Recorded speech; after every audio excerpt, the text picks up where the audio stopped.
Eh bien bonjour à toutes et à tous et bienvenue dans cette nouvelle vidéo de la chaîne Graining. Aujourd'hui changement de décor puisque je me trouve actuellement sur le circuit G Villeneuve, plus connu sous le nom du Grand Prix du Canada. Et pour les plus observateurs d'entre vous, je me situe au bout de l'épingle à cheveux, celle qui mène à la ligne droite principale, qui elle-même mène au mur de champion et à la ligne de départ arrivée. Vous n'êtes pas sans savoir qu'il y a une semaine, la F1 a officiellement annoncé que le Grand Prix du Canada allait être remplacé par le Grand Prix de Turquie à Istanbul. Si on prend la position d'un fan, on se dit que c'est un Grand Prix qui est remplacé par un autre. Oui, on aime bien le Grand Prix du Canada, mais le contexte de pandémie fait en sorte qu'on s'en accommode. Et bien, si on adopte la perspective canadienne, il y a beaucoup plus d'éléments à prendre en compte, tant politiques que financiers et sanitaires. Et c'est ce que je vous propose de découvrir au cours de ce mini-reportage. La suite après le générique. Vous êtes prêts? C'est parti!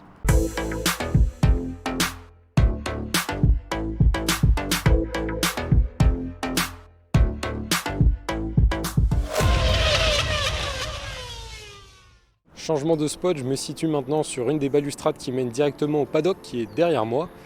L'occasion pour moi de commencer en parlant un petit peu des faits. Si on remonte un petit peu en arrière, le 10 avril, la FOG, la Formula One Group, détenue par le groupe américain Liberty Media, donc déclarait que pour que le Grand Prix du Canada se tienne dans l'hypothèse que ce soit à huis clos, c'est-à-dire sans spectateurs, eh bien la FOG exigerait 6 millions de plus de la part des 3 paliers de gouvernement du Canada qui s'occupent du financement du Grand Prix.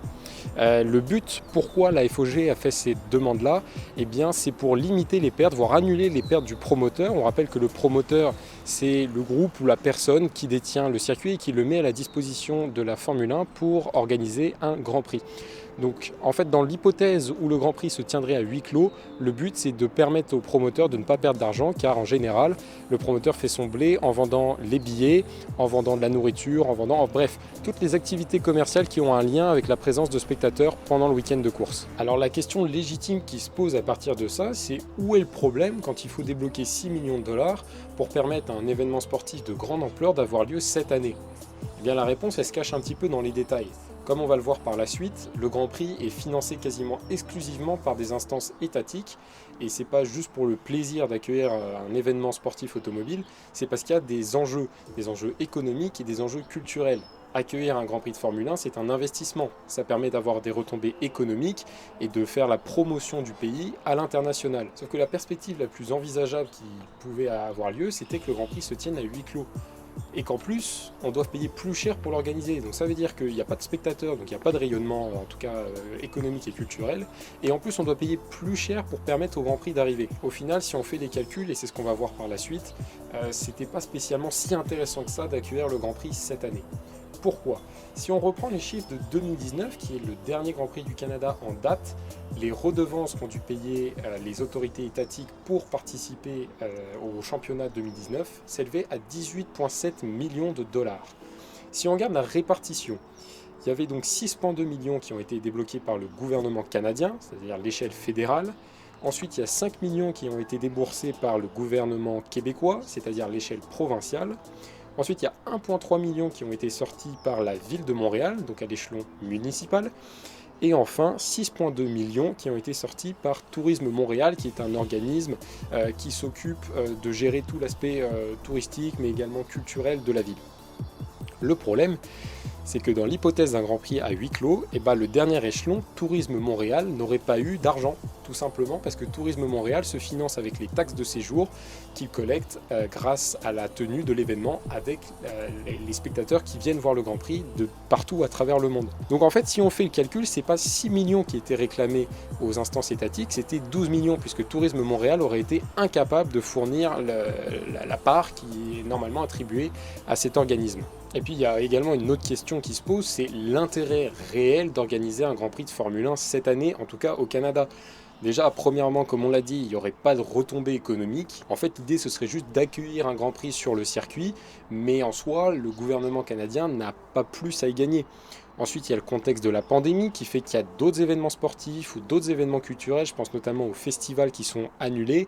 Est-ce que ça ferait réellement de sens d'accueillir un événement international alors qu'il y a des événements nationaux qui ne peuvent même pas se dérouler? Ensuite, il y a un autre point à prendre en compte, c'est que ces fameux 12 millions, alors oui, les gouvernements ont les moyens, mais les gouvernements n'ont pas que ça à faire de financer des événements sportifs, et cet argent, ça représente quand même l'argent du contribuable. Donc s'il n'y a pas de retombée économique directe, et ben en fait la question qui se pose, c'est quel est l'intérêt des Canadiens et des Canadiennes à accueillir un événement sportif de cette ampleur? Et ensuite, dernier élément, et non des moindres, c'est le fait de devoir monter le circuit.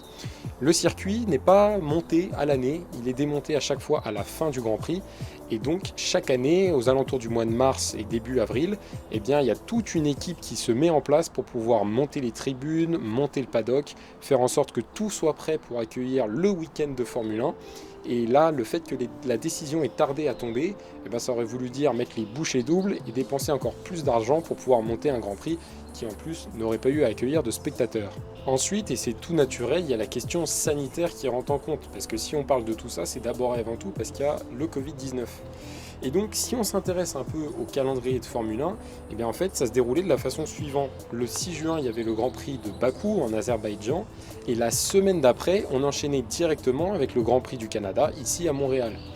Si vous faites le calcul, c'est assez simple. En fait, en l'espace d'une semaine, tout le cirque de la Formule 1 devait passer du Moyen-Orient, traverser l'Atlantique et arriver ici.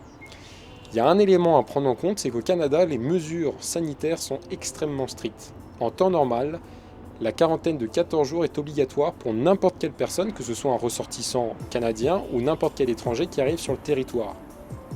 Quarantaine de 14 jours, 2 Grands Prix de Formule 1 qui se passent à l'autre bout du monde dans l'espace d'une semaine. Si vous faites un petit peu le calcul, vous voyez bien qu'il y a un truc qui ne va pas. Eh bien, malgré ces contraintes, les différents gouvernements, notamment le gouvernement du Québec, étaient prêts à faire une exception pour que le personnel de la Formule 1, ça représente quand même 1300 à 1500 personnes, ait des mesures arrangeantes, c'est-à-dire réduire un petit peu la durée de la quarantaine, proposer des hôtels particuliers et spéciaux pour éviter et créer en fait une sorte de bulle sanitaire, faire des tests régulièrement, bref. Le gouvernement du Québec était conscient que ça allait être un petit peu serré pour l'organisation du Grand Prix et était prêt à faire un geste. Et ensuite, le 10 avril, on apprend que la Formule 1 réclame 6 millions de plus pour organiser le Grand Prix. Ça, c'est la goutte qui a fait déborder le vase et différentes autorités étatiques se sont mises d'accord pour dire que finalement, c'était pas si intéressant que ça et que le Grand Prix, on pouvait bien s'en passer une année de plus.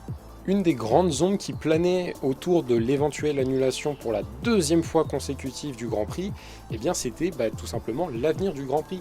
Est-ce que le Grand Prix du Canada va rester au calendrier dans les années et des championnats à suivre? Eh bien, ce risque a rapidement été écarté. Pourquoi? Parce que la Formule 1 au Canada et à Montréal plus particulièrement, c'est devenu sacré. Depuis le premier Grand Prix en 1978, la culture de la Formule 1 est solidement ancrée ici, bien plus qu'aux États-Unis, puisque dans les dernières décennies, le Grand Prix des États-Unis a un peu fluctué. D'abord, il était à Indianapolis, il est passé à Long Beach, maintenant il est à Austin depuis 2012, mais la culture de la Formule 1 n'est pas aussi implantée qu'à Montréal. Or, depuis le rachat par Liberty Media, qui est un groupe américain en fin 2017, les intérêts pour implanter la Formule 1 sur le continent nord-américain se fait de plus en plus pressant. Et donc faire une croix sur le Canada, après 2 annulations de Grand Prix, ça n'aurait pas fait de sens. Donc ce qu'a décidé la FOG et également les différentes instances étatiques, c'était de prolonger le contrat de 2 ans pour rattraper les 2 années perdues, c'est-à-dire que le contrat qui liait le Grand Prix à la Formule 1 devait échouer en 2029, il a été repoussé à 2031 et en plus de ça on a assisté à une passation de pouvoir concernant la promotion, c'est-à-dire que le promoteur, le groupe Octane, cède la main au groupe BCE dont la filiale principale est Bell, groupe de télécommunications qui dispose des droits TV de diffusion de la F1 depuis plusieurs décennies maintenant, avec RDS pour la partie francophone et TSN pour la partie anglophone. Dans un article paru dans le Journal de Montréal il y a quelques heures, eh bien, il y avait un certain listing qui était fait avec tous les avantages qui en ressortaient par la prolongation du contrat du Grand Prix avec la Formule 1 et le fait que ce soit le groupe Bell, qui est un élément puissant de l'économie canadienne, qui en est la promotion en fait. Et bien parmi les points, il y avait le fait que l'importance du Grand Prix du Canada s'était révélée en 2009. C'est-à-dire qu'avant que ce soit Liberty Media qui contrôle l'organisation de la F1, c'était Bernie Ecclestone, connu sous le nom du grand argentier de la Formule 1. Et il avait déjà fait pression aux différents promoteurs, pas seulement le Canada, mais les différents promoteurs en général, en essayant d'extorquer plus d'argent pour que les Grands Prix aient lieu. Sauf que Normand Legault, qui était l'ancien promoteur, avant le groupe Optan actuel qui a été remplacé par Bell, si vous suivez un peu, eh bien Normand Legault avait déjà fait front à Bernie Ecclestone, à tel point qu'en 2009, le Grand Prix du Canada n'avait pas eu lieu. Sauf que les différentes instances étatiques, donc je reprends le fédéral, le provincial et municipal, tenaient tellement au Grand Prix qu'ils ont cédé l'année d'après et qu'ils ont fourni plus d'argent à Bernie Ecclestone et donc à la Formule 1 pour que le Grand Prix ait à nouveau lieu. Donc c'était pour vous prouver à quel point la Formule 1 est ancrée au Canada et qu'il était possible de faire pression face aux dirigeants parce que la Formule 1 au Canada, eh bien, c'est tout simplement une longue histoire d'amour. Bien, c'est déjà la fin de cette vidéo, j'espère que le format vous a plu. En tout cas, moi le sujet me tenait extrêmement à cœur parce que c'est vrai qu'en tant que fan, je suis l'actualité de très près, de tout ce qui touche de près ou de loin la Formule 1. Et là, c'est vrai que le fait que ça concerne le Grand Prix du Canada, je trouvais ça important de faire le lien parce qu'au-delà de l'aspect sportif, il y a aussi l'aspect économique, l'aspect politique à prendre en compte. Et voilà, moi en tout cas, je trouvais ça intéressant de parler là-dessus. N'hésitez pas à me dire en commentaire ce que vous en avez pensé. N'hésitez pas non plus à liker si ça vous a plu, à vous abonner. Et puis moi, je vous dis à très bientôt pour le Grand Prix d'Espagne qui va avoir lieu ce week-end. En attendant, prenez bien soin de vous et à la prochaine fois. Ciao!